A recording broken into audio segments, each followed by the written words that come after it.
Feels like forever, man. And speaking like feeling forever, good afternoon to everybody watching on Halal Investing Network. It is the 21st of June. We had a fantastic week off last week. We tried to streamline a lot of things and we did so much research. And we're looking at two really interesting counters today. So welcome to Halal Stock Hunters, that brought to you by Halal Investing Network. Picks of the week. Today, we've got two very interesting counters for you to look at. One very, very well known, and the second one you might not have heard of, but they've been doing ridiculously well over the past decade. And so without further ado, let me introduce myself. My name is Afiq, Chief Finance Ninja at Five9. This is my fantastic good friend. Hi, I'm RD Manager with Afiq, and yes, we're going to take a look at two stocks today. Let's go, Afiq. All right, man. So let me share my screen. Tomorrow, I want to talk about certain stocks. So, folks, before we go into our today's session for picks of the week, look out for tomorrow. No, not tomorrow. Wednesday's midweek review. We've got a lot of things to be covered on Wednesday, and we've got some very interesting stocks as well. So here's my slideshow. There we go. Halal Stock Hunters, the 21st of June 2021, uncovering halal gems in the stock market. So the first counter I want to talk about today is Adobe. We have been looking at Adobe forever. I grew up using Adobe when I was way back in when I first heard of it in year 2000, I think ish. When I went to poly and all that, started learning, and there was a one called Adobe Flash. Then there's Adobe PDF. So the more I started reading up about Adobe, right, I realized that it is not just about Adobe Photoshop, like you guys have probably heard of it, but really they are in the business of media creation software, right? And what do I mean by that? They look at, of course, video editing. They look at animation creation. I mean, if you've used Adobe Illustrator, so many different kinds of software. And on top of which, they also have, of course, what they're most famous for, the PDFs, right? Adobe PDF. And they've got apps on your phone, they've got desktop applications, and they've got so many different kinds of offers. Right? Adobe is huge, by the way. As you can probably tell by my second point, their software is being used by everyone, almost everyone that I can think of, really, from a corporate to a consumer perspective. We literally use Adobe products every single day. Are they a giant that has big moats? Absolutely, in my opinion. Their name is recognizable everywhere. And when you look at the fundamentals, the growth and the revenue has been increasing year on year. Now, all this information is freely available. You can find it online. I mean, just use Google Finance, use Yahoo Finance, do all that, right? And you'll find the same things that we found out. But here, today, we want to show you how you can trade Adobe from a halal way, right? We've done our screening. It's a halal stock. And this is where I throw the ball back to my partner in crime. Adi is going to show us the charts for Adobe. I'm going to stop my screen share in a bit. He's going to show us our charts and going to give us some insight into what we think about Adobe. Now, big disclaimer here, do your own due diligence, and a little bit of a secret. We actually have more tools that we share and use in the Halal Investing Network VIP circle. So listen to the end for a quick offer on our VIP circle. This is me going back to Adi, all yours. Okay, thank you, Afiq. Let me just share my screen. And yeah, just a little thing or two to say about Adobe. I use their products as well. I've been using it for years, more than 10 years. And as you know, Afiq, they basically have nearly everything, right? In terms of digital software, Photoshop, they have Illustrator, you know, they have like a whole suite of products which digital agencies use. And I know a lot of companies, you know, basically cannot actually live without Adobe. Absolutely. In my business, we have people who need to sign off on documents, right? And guess what? It's always Adobe. Right, Adobe has the security that, you know, digital signing by Adobe. And when the pandemic hit, you know, everything had to be moved to online e-signing, digital signatures, and Adobe was just there. They're like, already have the technology, you know, here you go, right? Yep, and they have also changed their revenue model. they used to be selling like, CDs in boxes, but right now it's like all downloadable on your PC or your laptop, and it's like you have to pay per month or per year. So basically, they are getting more revenue. Yeah. So that's a good thing for them, but of course not for the consumers who complain that why are they paying, every single month or every year. Because last time we just buy one time and then you can use forever. Yeah. For our younger viewers, a CD was known as a compact disc. Nowadays, how many people have a CD player? Very few, I guess. You can find some in an antique store, maybe. Right. But the cars, they still use CDs in cars, right? Really? I don't know. Now it's everything like Bluetooth. You just sync it, pair it to your phone, and then you can play music on the cars and all that. So I don't know, man. But yeah, and a very important point actually is because they've been moving onto this software as a service model. You pay a subscription, so their revenues have actually been doing fantastically well. Their offerings are being taken up by both the newer generation who don't know what CDs are, as well as the current older generation. And so I see that Adobe as a company does have that staying power, and I would be more than okay to keep it in my long-term portfolio as well. But so today we're looking at picks of the week. We're looking at how we can, inshallah, trade Adobe. And even if we do do see it drop, I see it as a buying opportunity, right? To accumulate Adobe and put it into my portfolio. Awesome. Yes, screen sharing. There we go. Okay, so without further ado, let's take a look at Adobe. And we have Adobe on the weekly chart right now. Just by looking at this particular chart, you can see that Adobe has been on an uptrend since it actually IPO'd, which was somewhere around September 1986, right? So this is not a new company. This is a retro company, okay? But however, you can see that, it has been doing quite well.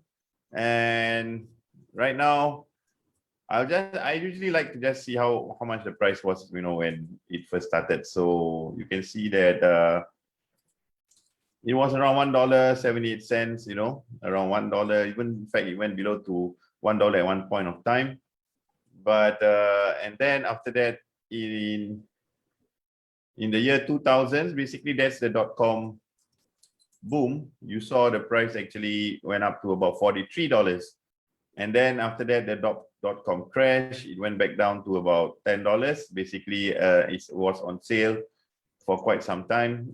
We was just going at the bottom, and then it hit the resistance again, and it broke somewhere in September 2013. So let's look at the chart. A more recent price would be, okay, during the COVID situation in last year, basically price from as high as $387, it came back down to $255. It broke the resistance somewhere in May last year, and right now it is still continuing to the upside, right? So the latest resistance that's been broken is at the $535 level. And you can see actually it has been making a bullish flag pattern, actually. Let me just draw it here for you. Right, it has been making a bullish flag pattern over there. And it has broken above, and this is very classic of it. You see it retested this slanting line support, resistance and support level, and it pierced through the latest, the all-time high at around 535, and now it's at 565, right? So it is still making an up move, but at this point, it's hard to say where it will actually go to, but we will try and draw some lines here to just, just see whether we can actually find something. So at this point, there's a possibility that if it continues to the upside, it can go all the way to around the 650 level, right? But of course, price don't always just go up like that. It can just go up and down. And usually, as you can see, when a certain resistance has been broken, it may be retested again. Like in this case, right? You saw that when it broke above, it came down to retest. and it went into sideways mode before it broke again, and then it retested, and then it has gone up. So at this point, if let's say you are going to enter on this stock, then I would say that, of course, ideally it goes down. If it goes down to retest the 535 level, you could actually buy for it to, go up while waiting for it to go up further. Yep. What do you think of my analysis, Afiq? Would you enter here now, or would you wait for it to actually, retrace lower to around the 535 level? A very good question, actually. Because on one hand, I'm really tempted to say, hey, it broke out of that resistance. Let's see if we can continue going up, and let's buy in. You know what I mean? On the other hand, you also tell me to be prudent. And knowing me being very excitable all the time, I would just say, let's go. Yeah, I mean, there's two ways to look at it, actually. There's no right or wrong here. If you are more of an aggressive investor, you might just enter on momentum. So you could just, buy this week and follow the momentum to the upside. And of course, you must have a stop loss level as well, so that you can actually get out of the stock if it goes against you. But at least, and if you are the more, I guess, conservative investor, you might want to actually wait for it to actually come back down, and then you buy in. So it really depends on your risk profile. And that's, I think, something that we usually actually go through with our students in our course, right, Afiq? Yeah. We understand them, right? We understand their background and their objectives and all that, and so then we will understand how actually what kind of profile they have, and then they also will understand better their own profile, right? I mean, it goes back to the psychology of investing, right? Ultimately, we always talk about this, that the two biggest emotions in trading is always greed and fear. And of course, in investing as well. In fact, last week, I just wrapped up my responsible investor course, which was mainly for beginners, how you can build a profitable halal portfolio over time, right? And one of the things that we talk about is having a core portfolio and a satellite portfolio. And a trading portfolio like this most definitely fits into the satellite portfolio, more tactical, more opportunistic. But in both courses, whether it's basic or advanced, we still talk about investor psychology. So we share a lot about this in our Halal VIP circle. So you need to know about that as well before you fire the gun. Gun. Yep, definitely. So you really need to know a few key basic things which are actually important, right? And once you know that, then you can actually base your strategy on that profile, and whether you would like to be more aggressive or you would like to be more conservative. But definitely this stock is in an uptrend on the weekly time frame, and if we just go down to the daily time frame, let us just take a look, and you can see that it has actually been ranging since last year September, 1st of September, all the way to now June. So it's about how many months, I think? 9 months? Yep. It has been ranging for 9 months, and now it is moving to the upside. And if it retraces, it's an opportunity to enter. But sometimes for a stock like this, you can see that in the past, it could actually do a very big run up, but it still retraced a couple of days, right? You can see that it retraced 3 days here, 2 days here, and then a couple of days before it moved up. So if you can be a bit patient, it will be good. Wait for price to retrace a bit lower, and you can enter at a better price. Awesome. So I would say, what do you think about Adobe, Adi? Low, high, medium conviction? I have high conviction on this stock. Okay, and because of the fact that technicals wise, it is basically showing us a good picture. And on the fundamental front, I think it's a good stock to actually be holding as well, because of the nature of its business and the fact that it has, like you say, big moats, right? That prevents another company to just wrestle away its business away. Yeah. Absolutely. And so with that, folks, Adobe, I think we can put it on a high conviction. Personally, I would go in. Adi will wait for it to retrace a little bit So make your own do your own due diligence and make your own decision. Now, I'm going to go into the second pick of the week, which is a very interesting company. Let me share my screen really quickly. Where is it? Share. PowerPoint slideshow. There we go. So we spoke about Adobe for a bit. Let's talk about the next one, which is Five9. Five9 Incorporated. It provides cloud contact center software. So let's think about it this way. In a traditional business, right, you sell your products, you sell your offer, blah, blah, blah, and then you got to have your own customer service department, right, who handles people's inquiries, complaints, following up with people, with your customers. And so that's what we call a contact center. And so what Five9 has done is they have made it easy for a business to outsource your contact center, both from a software perspective as well as a person perspective. They use all kinds of digital technology as well as even AI to be able to help businesses reduce their expenses when it comes to customer service, and even increase your revenues. And so it helps businesses build customer relationships. And I think that's very, very important. As being a business owner myself, customers are one of the most important, if not the most important aspect of the business, because they're the ones who purchase our products and give us the revenue to keep us alive. And so Five9 manages to make the entire process easier for a business owner, makes it so much more streamlined and reduces costs overall, and as well as deepens that customer relationship. Now, why is this important? In my opinion, it's very simple. More and more businesses are moving online, right? More and more businesses are moving online. The COVID pandemic just basically proved that. And quite frankly, how do you grow your business? You need to reach out to more customers, right? Marketing is one thing, branding is another thing, but customer service is such a critical part of any business. And I think that what Five9 is doing is absolutely fantastic in a way that, in my opinion, it's not a game changer. It already has changed the game. And so when I look at the fundamentals, I look at their numbers, their revenue is growing year on year. They've got presences all over the world. Their customers are some of the biggest companies, corporations out there.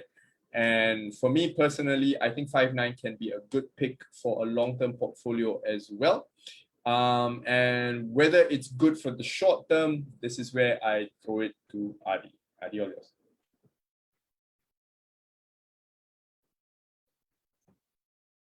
Hold on, Adi. I think you're muted.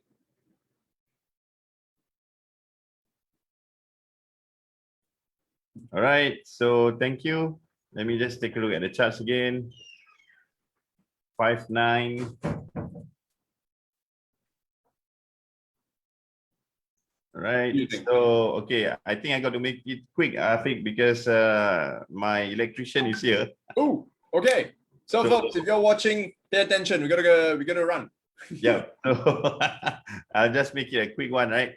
So let me share my screen. Okay, so this is Five9 chart on the weekly time frame.